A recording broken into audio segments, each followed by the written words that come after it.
Hello and welcome to African Pot.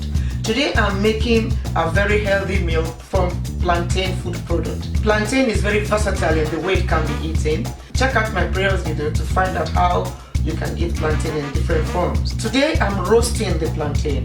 Usually it is called Boli in Nigeria, B-O-L-I, and it is roasted over open charcoal in Nigeria.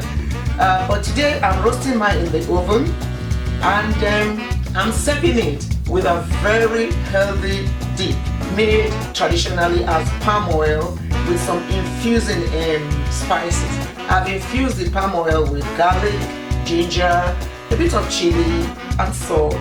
And then please make this recipe. It is very easy to make and it is very nutritious and very healthy.